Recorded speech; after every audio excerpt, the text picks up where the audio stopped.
Hey guys, it's your hospitality friend Glenn here, and welcome to another episode of ESLA's Icons and Experts, brought to you by our friends over the Extended Stay Lodging Association, twice every single month. So as you can see, I'm on location. I'm actually at the opening of an extended stay hotel. And where I am right now, I can see two others just over there. Once again, assuring that this market is hot. But how do these deals get done? Who's buying them? Who's selling them? That's what we're going to be exploring today. But before we do that, I want to thank our friends over at HREC.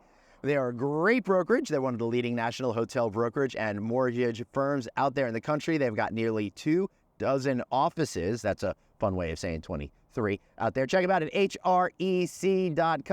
Today we got Scott Stevens of HREC joining us, as well as Glenn Bisbing of Extended Stay America. Sorry, I have to look at some notes here because this is a banger of an episode. We're going to be talking about insights into the growing interest from all the major hotel brands in the extended stay segment, why that's relevant to you and your investment out there, the role of brokerages out there in helping investors out there find and purchase profitable assets for them, understanding market demands and key drivers. For example, the market I'm in right now is one of the fastest growing regions of the country, bringing in a lot of technology, a lot of construction, which is why we're seeing all of these properties built here. Also, the importance of partnerships between franchisees, brokers, and investors, and how financing and market trends affect the extended stay sector, and so much more. Be sure to check into all of our shows. You can find our database at novacancynews.com. Enjoy today's show. I had such a great time recording it. You're going to learn a lot. Gentlemen, so great to see you today. We got right next to me Mr. Scott Stevens, owner of HREC Investment Advisors. And just below right here, but definitely equal in stature, Glenn Bisbing, Director of Franchise Services at Extended Stay America. You guys know them as ESLA. I want to start off by saying, Glenn, I think you might have the best name I've ever heard in the universe. And your spelling with two N's is magical. I agree with you completely. Perfect spelling there. I love the name. So thanks for having me. I'm sure you spent a lifetime with people using one N to your N illustration. Yeah, I'm like right there in the signature. You could figure it out on email. But anyway, we're not here to talk about the plights of us Glens over here. We're talking about what is going on in the extended stay market, the state of that market, and how, if you're interested in getting into the business, connecting with a brokerage is going to help you find success more easily. So guys, it's interesting because over this last year, we're starting to see more emphasis by the major hotel companies in this category. Glenn, I'll start with you. As old school, being one of the first ones in the extended stay market, what does that tell you now that the major hotel brands are saying, oh, we got to get in on this place? Yeah, as you mentioned, the Extended Stay America has been in this for a long time. And I think, going through COVID kind of proved the point that we already knew, that extended stay is very profitable and consistent and kind of sustains those ups and downs of the market. And through that, have done well. I think a lot of people now are looking at that saying, hey, how do we get in on this? How can we capture some of this revenue as well? Yeah, for sure. So, Scott, I've known you for a long time. We've been following the story for a really long time. How does the fact that over the last year and a half, those major hotel companies are introducing new products to compete more directly in different segments of the market, which tells me it's starting to mature because you don't need one product, you need 4, 5 products in that segment if you're a company. Yeah, no, it's definitely the market, I guess, as you said, that it's maturing for sure. I think the big three, so to speak, Marriott, Hilton, Hyatt, they've recognized how profitable this segment can be, especially if it's run like it's supposed to be. I guess, Glenn, I think you probably agree. You have the right, the right number of 20 to 30 day stays, at least. The more of those you have, the more profitable you can be. And let me just do a shameless plug. Please check out our show with Jimmy Taylor, focused entirely on sales and how you have to respect the philosophy that Scott's putting out here. Scott, please continue. No, that's right. I mean, that's just, it adds to the profitability of the segment and just goes to show that's why, why these others are entering this segment of the market. Hey, Glenn, what's your philosophy on sticking with just one particular type of extended stay asset? When you say extend stay with I on? mean, like you're in one category. So let me just tee up that question once again. So Glenn, why don't you tell me a little bit about why Extended Stay America has focusing on one specific category, and what are the advantages of that to you as a franchise company, as well as for the benefits to the ownership?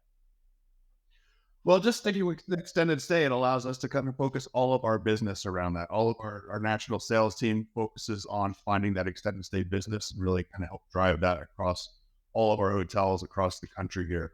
And you're really looking for those folks that are staying 7, 14 days or longer. And so it just makes it easier, I guess, to focus on that business, and that creates efficiencies within the hotel and the operating model there to have that focus. Excellent, Scott. As far as the brokerage side is concerned, tell me a little bit about what you're seeing right now with interest from buyers and sellers in this particular market segment. Well, certainly, I mean, on the buying side, there's a tremendous amount of interest in the extended stay segment. Like I said before, and a lot of that is due to, the profitability that can exist. Everybody's chasing cash flow right now. That's certainly it's always important, but extremely important right now. And a lot of that is because that's pretty much what they're looking at is existing cash flow. They're not really as interested in turnaround plays or value add plays like maybe they have been in the past. And so, because of that, a lot of people have shifted from the more transient hotels and are now starting to show interest in extended stay.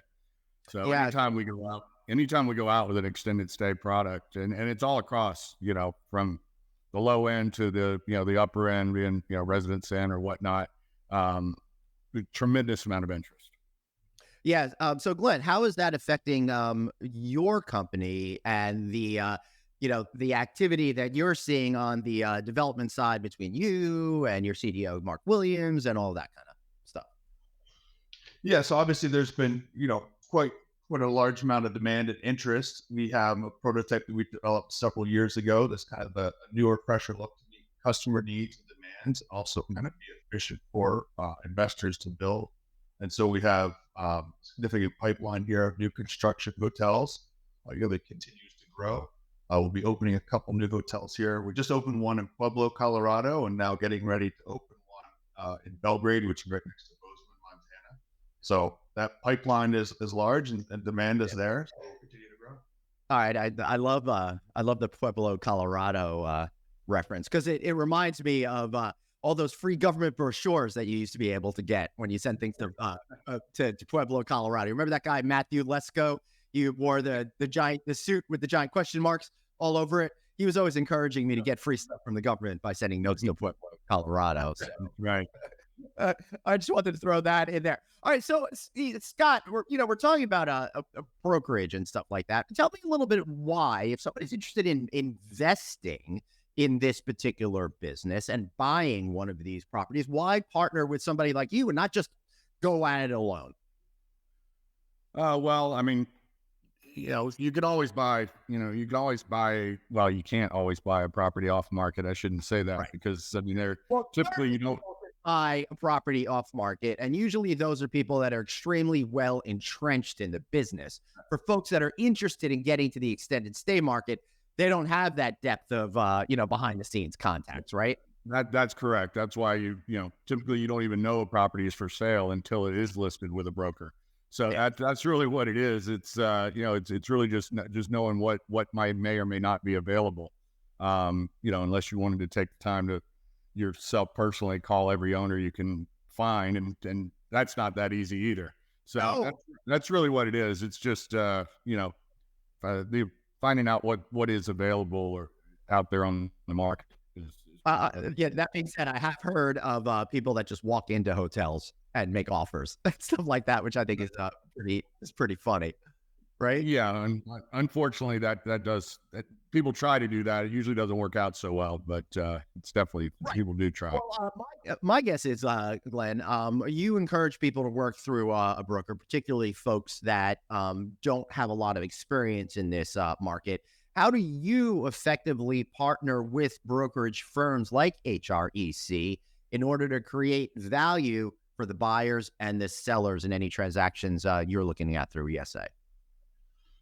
Yeah, so I think having the broker there is extremely helpful, especially if somebody that doesn't know that segment. They can help them steer them in the right direction, give them some advice and guidance.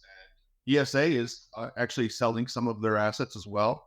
And we partner with the brokers to put those hotels on the market and let the experts kind of find the right buyers. Yeah, Glenn, let me just throw in a little educational component. When ESA first started, they were all owned and operated by the company. At some point, and was it 10 years ago or so, you started franchising? I don't remember the exact timeline. It wasn't quite 10 years ago. I wouldn't say it was probably about 5 or 6, maybe all the years. Yeah, it was right in there before. Well, that's my fault because I thought it was 5 or 6 years ago, and I have a philosophy. I'm getting so old. No matter how much time I think something is, I add another 5 or 10 years, and usually I'm right. So, yeah, go on. But no, you're absolutely correct. So our ESA was 100% owned and operated. They've since kind of started to diversify and move into the franchise model with about 120 franchise locations today, and that continues to grow. They just have a portfolio. Yeah, this is no surprise. In the wider hospitality industry in the late 1990s, the major hotel companies started to divest themselves of a lot of their properties in the asset-light formula. They became fee companies over there. And Glenn, I see what's going on at ESAs. I don't think, you guys know on the inside, but I don't think you're going to get rid of all your properties. I think that it's probably a good idea for you to have both, because it shows that you guys had the so-called skin in a game to create new opportunities for investors that are out there. But Scott, I got to ask you, going back to this brokerage thing, what value does a broker really bring to this entire process for potential investors that are out there? Well, a couple of things. Like Glenn said, I mean, it's, we understand, how these things operate, and we can then portray that to the buying community. We package it up in a nice, a pretty package, and they can see all the results in one spot, and so better understand the actual operations of that particular hotel. But also, I mean, one of the main things that we bring, and this, listen, we're more times than not working for the seller, and that's our client, and we help to generate competition, which in turn drives up the price. I mean, that's ultimately the goal, and why you list with a broker. Because many times, like we were talking about earlier, if you sell off market, let's just say a buyer comes to you as the owner, chances are he's not going to give you his best price up front.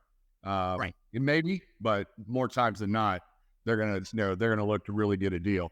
And when it's listed with a broker and exposed to a much broader market, and like I said, competition is created, it in turn then drives up the price. So that's one of the.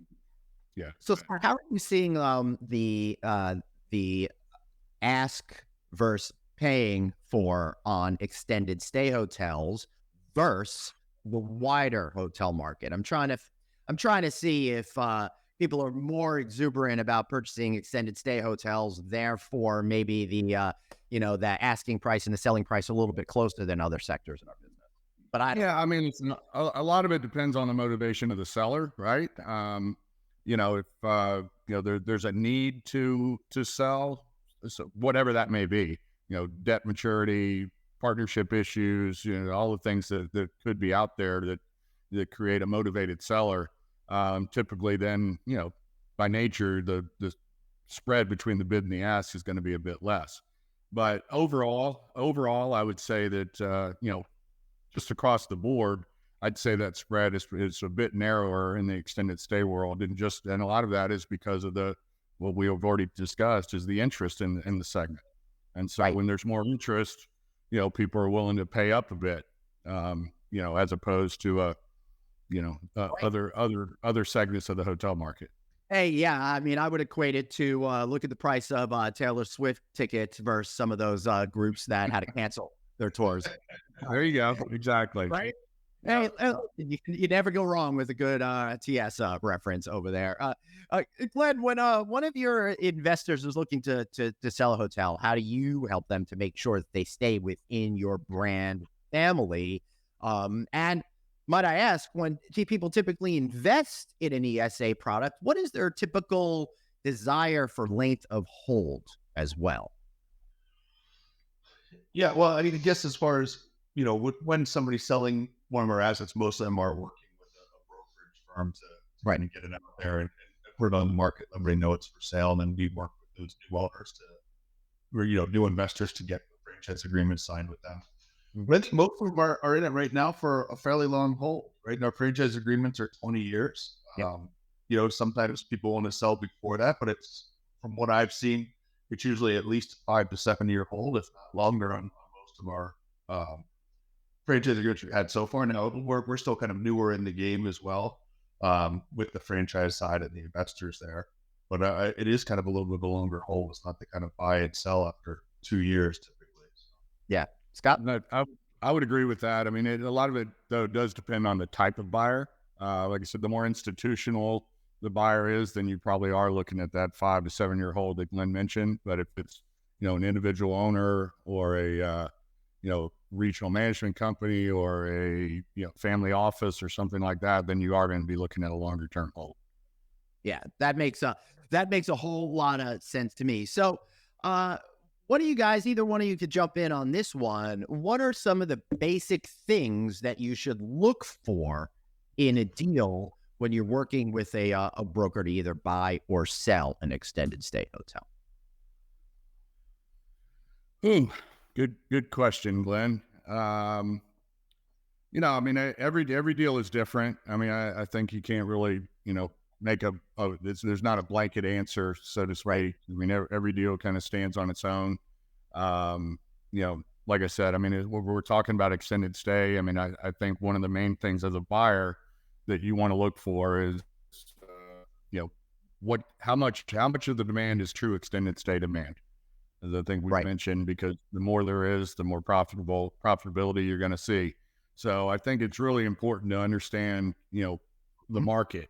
What possible new demand generators are coming into that market that can produce extended stay? Is there a big, infrastructure project on the books? Is there, a huge, a computer chip manufacturing company coming in that's going to produce demand for several years, or automobile production facility, or things like that. I mean, I think it's really, since like I said, we're talking about extended stay, and any type of hotel, you need to look at demand generators.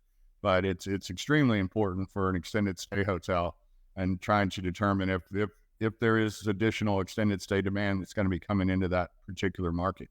Right. And then to just underscore what we were talking about at the beginning of the conversation, of course, that show with Jimmy Taylor focused on sales, you need to focus on the right type of business. And if that right type of business isn't there, then there's a potential for your investment to be in jeopardy over the long term.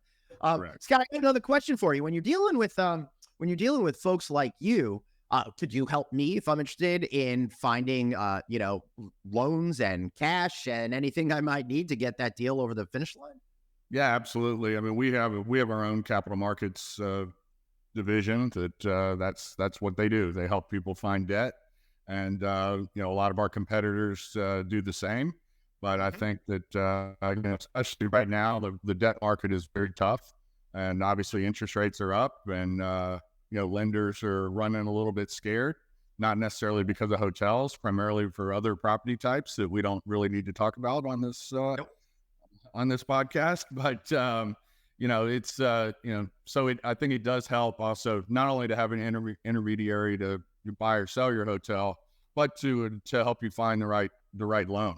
Because like I said, it's not every lender is looking at the segment, and so it's not like you can go to the yellow pages, or date myself, and look for a lender. Right. It's a tough lending environment right now, but there is money out there. Because I was just going to start my new company, A Lending Services, so I could be at the beginning of the. There you go. Exactly. Or maybe some guy will come in and do AA Lending Services, and I'll be all Play.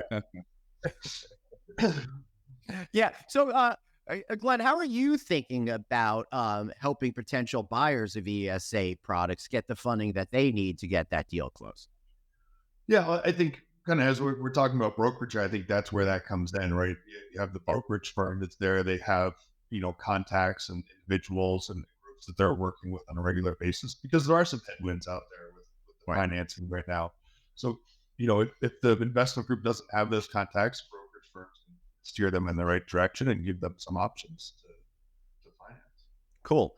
What are some good points to look out for when you're trying to close a deal through a brokerage to buy an extended stay property? Just some overarching thoughts to help frame people's thoughts. Ooh, I mean, where are you going with that, Glenn? I'm not going anywhere with it. It's just a really vague question because I don't know anything about this side of the business.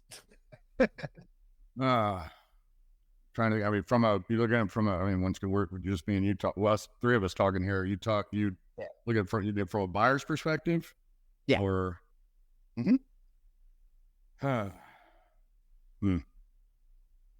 not sure how to even invest. don't worry about it. We'll just skip it and I'll let it out. Yeah, don't worry about it. Okay. While we're talking, what did you guys mean by hair on a deal?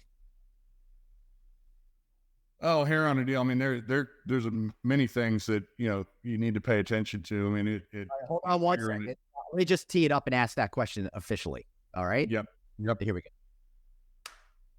So, Scott, there's this one term that I'm not familiar with. Maybe you could help me answer it and see how it's applicable to the folks watching this right now. What does it mean to find the hair on a deal?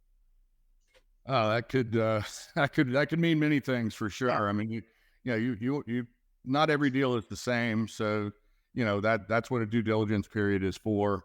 And also going back to that's why you want to look at a deal that's officially on the market, because any potential hair, better be advertised, so to speak, or the broker and the owner's not doing their job. It could be a land lease that is, you might not know if you're not told. It could be environmental issues. Right. It could maybe we're there at one time and we're cleaned up, but still need to be disclosed. Hair on the deal. I mean, it could be just deferred maintenance. I mean, there's many things that once again is why you typically have a due diligence period to see what's there that you might not know about going into the deal. Yeah, totally. So it's a question of revealing the things that you didn't know, right? Exactly. Yeah. Exactly. All right, cool. Or even also, I mean, you need to look at new supply. Is there a new extended stay hotel that's going to be built a half a mile away, or next door, or right. Whatever, and that's all things you need to know when entering into a deal for a potential purchase. So just generally speaking, then, how should people gird themselves if there is no next hotel that's coming at the time of researching? Should you be aware that there might be a plot of land on the other side of the street that might go to an extended stay hotel? How do you kind of frame the future thought process to make sure that your investment will hold over time? I mean, I would certainly, do as much research as I could if I was a buyer. If you're in a densely populated area, you're not going to have to worry about it as much. But if you're looking at a hotel and there's 200 acres of vacant land surrounding you, you might want to you might be a little concerned that something might, and the hotel is running 90% occupancy. There's a good chance somebody's going to build another one. But the good news with that is there's probably room for another hotel. So you really have, once again, it goes back to every market, every hotel deal is different, but it's all part of the research and due diligence that you need to do when looking at buying a hotel. Especially in today's world, which we talked about earlier, with all the new brands entering the segment, there's a better chance of competition entering your market. Before, there were a limited number of brands. They're just, what else was somebody going to build? Well, now they have options. That's true. I mean, again, to the folks out there watching this, if you've got only 3 brands in a particular category, there can only be so many hotels around you of that category. But now, let's just say randomly, there are 20 brands, then there's a lot more opportunity for other brands to come in and steal a little bit of that market share. So it's really important to research where you're going to be, make sure they have all those fundamental business drivers. Glenn, before we wrap up, any final thoughts on the market, working with a brokerage, or how great it is to partner with the ESA in general? Uh, we put a 3-star on that one. I'm not sure. What do you mean by party with ESA, or what are you kind of looking I'm trying to help you sell franchises, bro. Right. for? Well, also let me add, Glenn, you may want to bring up, the fact, and Glenn H, you mentioned it earlier that ESA used to just be ESA, but now you have Premier Suites. Right. You have segmentation within ESA now that you may want to. I think it shows the depth of the market. That why you would come out with different product types within ESA, and so you may be helpful if you talked about that. I was going to bring that up earlier, but now could be a good time. Yeah, I'll do that. Let me just tee it up for you, Glenn. All right, here we go.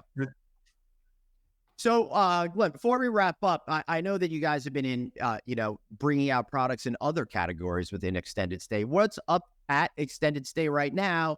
And why should folks out there be interested in either buying one from you or buying an existing one through someone like Scott? Yeah, well, I think I appreciate that. So we do have 3 different brands now within the extended stay family. So we have our extended stay Premier Suites, which is primarily new construction. We do have some conversions out there. We're always, looking at options for conversion. That's typically our prototype build. We have our core brand, which is our ESA Suites, which is in that mid-market. And then we have Select Suites, which is going to be the economy, kind of a limited service, limited options there. So we kind of have a spread across some different price points, depending on the market. So it gives people options depending on what market they're in and what they're looking for, what the demand is in each one of those independent markets. Excellent. Scott, any final thoughts from you? No, just overall, I mean, I think the extended stay market has a lot of life to it. It's great to see, these new brands coming in, whether it be Hyatt Studios or Live Smart or Studio Res. I mean, they're, once again, it just shows the strength of the extended stay market, and I think that's here to stay.